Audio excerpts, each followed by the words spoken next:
Just one quick little tip when doing stuff like this. Get yourself some baggies, a little permanent marker, and label and write down a little note for all the pieces you take apart. And snap some pictures.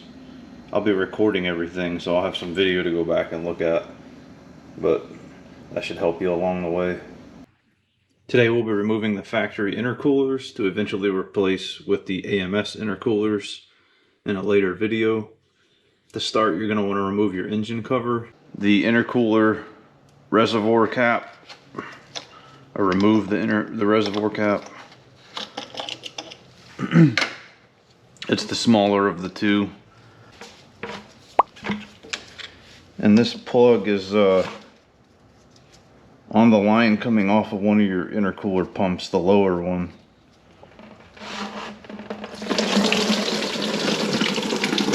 Ooh, that stuff is blue!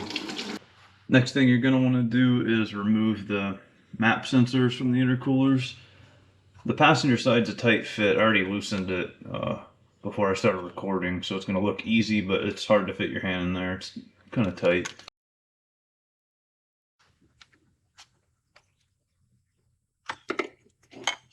Okay, next we'll be removing the water in, the water out, the bleed line, and then disconnecting the Y pipe from the passenger intercooler.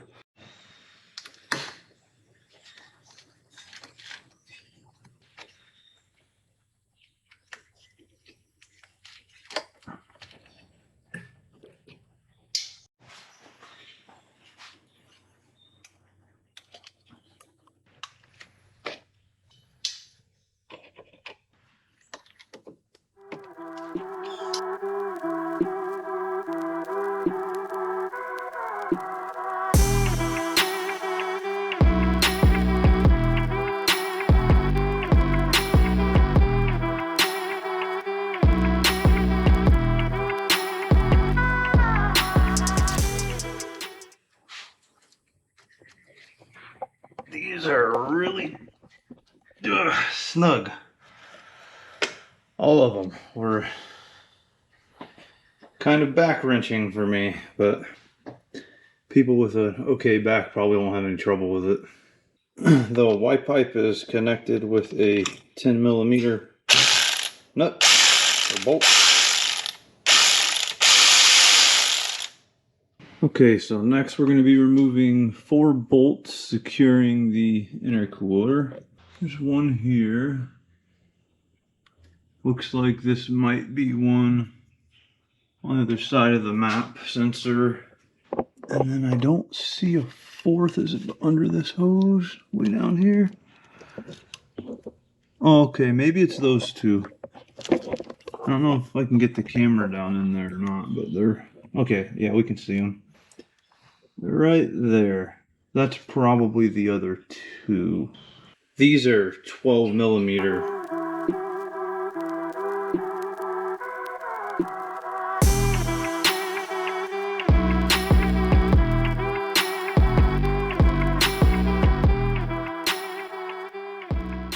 These have a washer and a lock washer on them.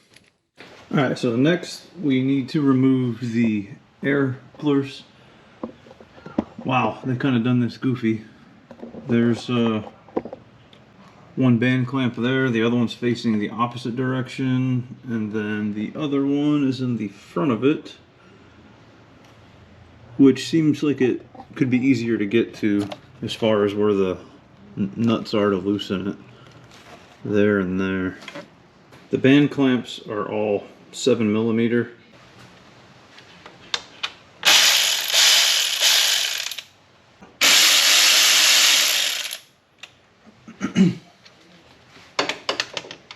Yeah, and that's also not going to fit there.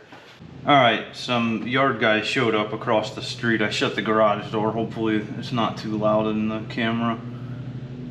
Unfortunately, I do not have a 7mm wrench of any kind. So what I'm hoping is I can just remove the intercooler with the air hose connected on the top and have enough play where I loosen this one on the bottom to get it out of the hose on the bottom side. Alright, we got the passenger side out finally. What I ended up doing was standing at the front of the car, kind of grabbing it with my right and left hand on either side and pulling straight forward. And then once I got it off of the throttle body, I was able to kind of twist and pull straight up to get it off the bottom. But as you can see though, that bottom hose, well maybe you can't see, there you go, now you can see. That bottom hose is still in there. But yeah, we got it out of there. I'm going to get the other hose out and we'll move on to the next step. Okay, we're going to be reusing 3 grommets from this. Also, whenever you take this out, before you start whipping it around, there is fluid still left in here. So have your bucket handy that you drained the rest of the system into to empty this out so you don't spill it everywhere like I did. I knew there would be some left, but there was way more than I thought there was going to be. So we're going to get those 3 grommets and then remove the map sensor. Yeah, 10 millimeter.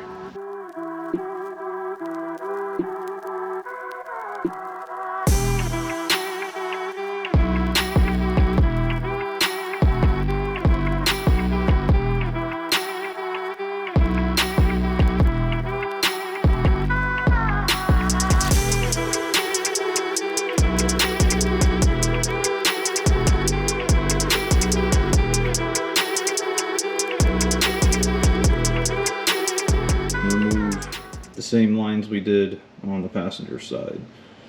So you'll start with your 3 hoses, this one here, this one, and then there's not a Y pipe on this driver side cooler, so I guess we're coming all the way over here to remove it from this side. And it looks like there's one clip you'll need some needle nose pliers or something to get loose there.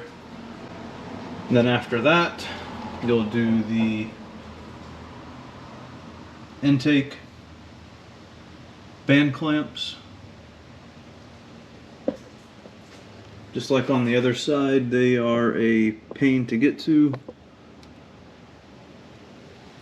because you've got one right side up and one upside down there. So we're going to do this one exactly the same way we've done the other side. I'm going to ignore the clip I can't get to and then just pull straight back on the throttle body hose or coupler and then twist and lift up to get it out of the lower side.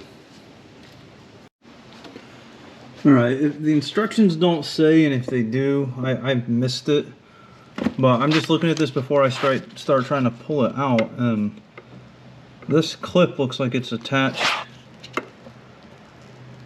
to what will be coming out. I'm not sure till I start pulling on it, but just to be safe, I'm going to go ahead and disconnect that brown clip there. Because I mean, it's part of this map sensor harness. So I'd be surprised if, you know, we had to disconnect this and not that. But anyway, that's what I'm going to do. Alright, so I definitely think that that clip had to come undone. And then there's also those little like clamps right here. There's 2 of them. I pulled this harness out of there as well. There it is. Because that's definitely all attached to this. I don't know why the instructions don't show it. Maybe it's different than the Q50. Maybe it's different from certain model year Z's. I don't know. But it's not in the instructions. And then I taped the harness just out of the way up against the firewall there so I don't cut or yank anything when pulling this out. And also, I've been trying, that's why I sound like I'm out of breath a little bit, to pull this straight forward, and there's not enough room on this side to pull it straight forward, I think, because of the oil fill. So this time I'm going to try to pull straight up on it and then forward, since I can't get to all the clamps. Okay, so I got the driver's side out. Had my dad come give me a hand. We ended up removing this clip and taking the oil cap off for just a little bit more clearance, but we still had to go straight up with it and then forward. Okay, so from here You're going to want to remove your radiator shroud, which I've already done, and there's a short video for on the channel. And you're going to want to remove your left side air box, or at least a portion of it. But the air box could be in the way. I don't know. I've already got mine out. So again, check the playlist. There is a video for that. Because we're going to need to get to this hose clamp to remove it. And you want to remove your inlet line from the ECU. There's a 10mm bolt on the back, and then remove that whole hose. Remove your two small bleed lines, and from here it's just prepping the new intercoolers and putting all them in, which will come in a later video. So that's it for the uninstall of the factory intercoolers.